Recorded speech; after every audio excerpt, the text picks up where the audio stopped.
arek.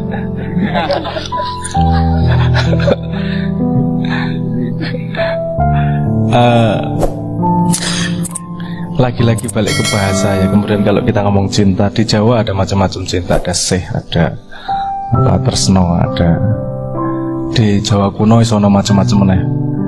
Anahata, ada banyak persepsi tentang cinta tersebut. Karena cinta yang kita sebut sebagai cinta sekarang cuma urusan, kadang-kadang cuma urusan lawan jenis. Kalau saya melihat begini betapa fundamentalnya yang namanya cinta.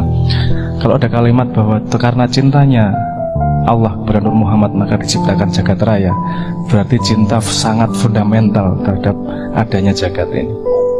Jadi saya melihatnya sederhananya begini. Kalau ini abstraksi berbicara ya.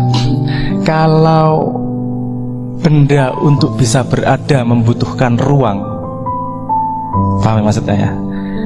Untuk bisa benda berada itu membutuhkan yang namanya ruang. Tanpa ada ruang gak akan ada yang namanya benda. Itu relasinya sama seperti ketika kata kerja, melakukan sesuatu, bergerak atau dinamika, itu akan ada kalau ada yang namanya cinta. Jadi ruangnya kata kerja adalah cinta. Paham gak maksud saya? Itu relasinya seperti itu yang saya pahami. Jadi cinta bermacam-macam, bertingkat-tingkat. Gak usah yang lebar-lebar, manusia saja.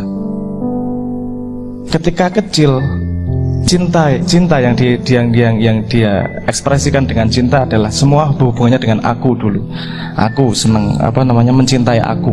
Bagaimana ekspresi dari mencintai aku? Mainanku, ibuku, iki wekku, kabeh punyaku semua, berbagi aja nggak mau.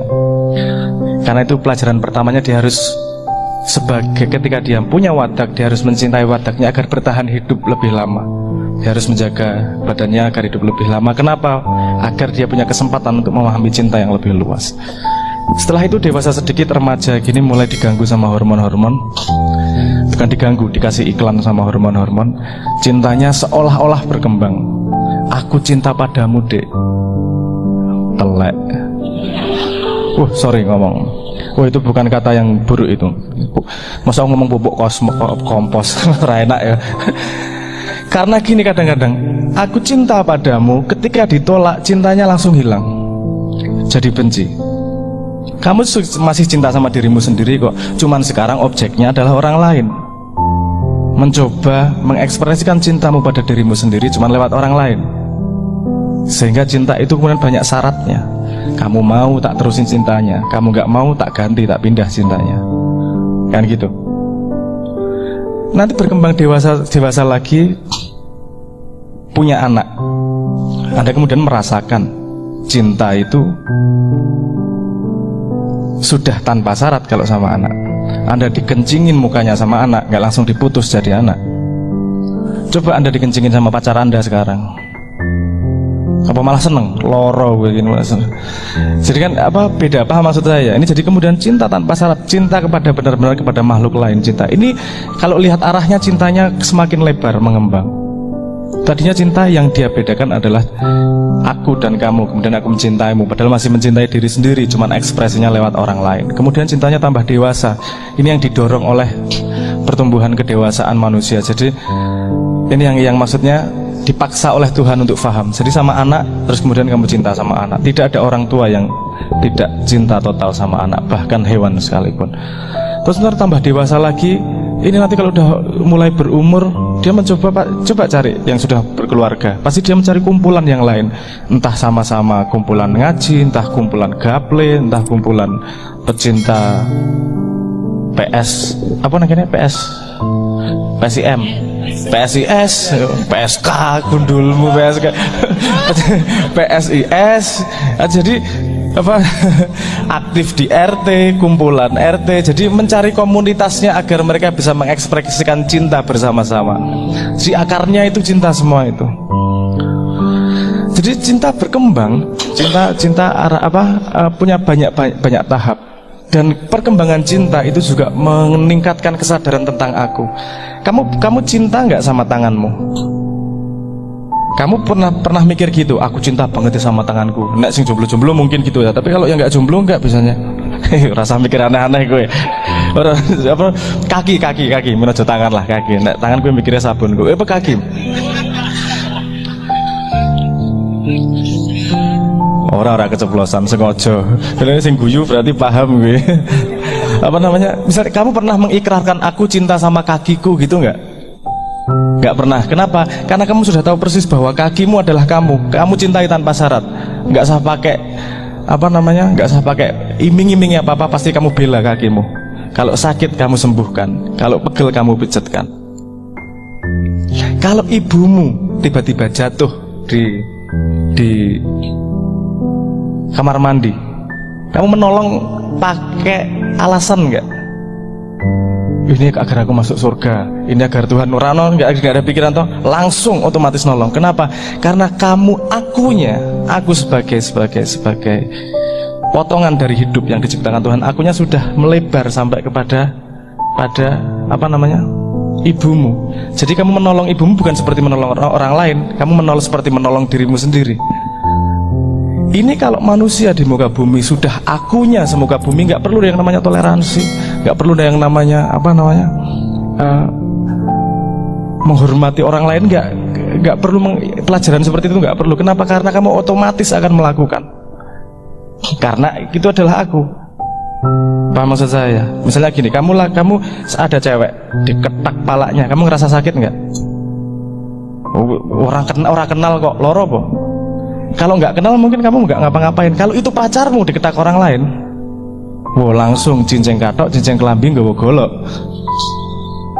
Karena kamu merasakan sakitnya. Umat Islam seharusnya merasakan itu. Kalau satu yang sakit, yang lain juga merasa sakit. Kenapa? Karena itu satu badan, ini aku semuanya. Dan seharusnya tidak berhenti di situ. Kenapa? Karena bedanya manusia dengan hewan, wadahnya sama-sama butuh makan, sama-sama butuh tidur, sama-sama butuh berkembang biak. Bedanya hanya dua. Bedanya hanya, ora hanyalah. Ada satu perbedaan yang perlu diperhatikan. Naluri dari hewan adalah memberi batas. Iki areaku, jangan ngelewatin. Anda pernah lihat kan kucing kencing di mana, anjing kencing di mana, untuk membatasi ini daerahku. Dia memberi batas.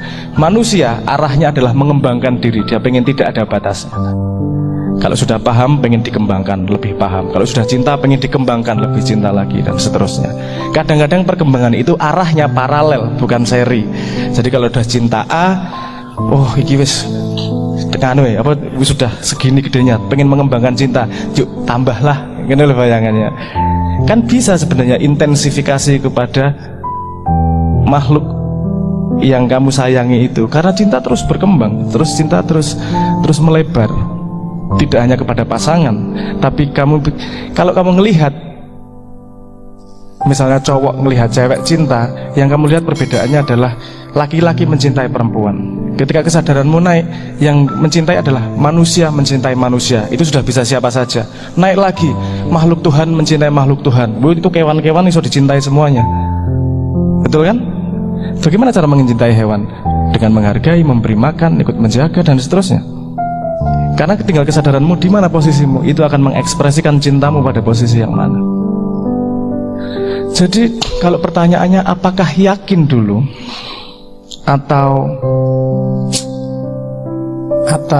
cinta dulu, ini lagi-lagi ada limitasi bahasa. Percaya itu ada dua jenis, paling sedikit ada dua jenis. Percaya kepada sesuatu yang kamu tidak tahu, dan satu lagi percaya bahwa sesuatu yang kamu tahu itu pasti terjadi dan tidak akan bergeser. Itu dua jenis percaya yang berbeda. Saya misalnya gini, saya ngomong sama kamu, ada manusia berkepala dua, percaya nggak? Kalaupun kamu ngomong percaya, itu percaya yang tidak kamu ketahui. Paham ya? Tergantung siapa sih ngomong. Nek ngomong aku mungkin ya cangkem musuh paling gitu. Tapi kalau yang ngomong Pak Ustadz, masuk ngapusi Pak Ustadz mungkin kan gitu.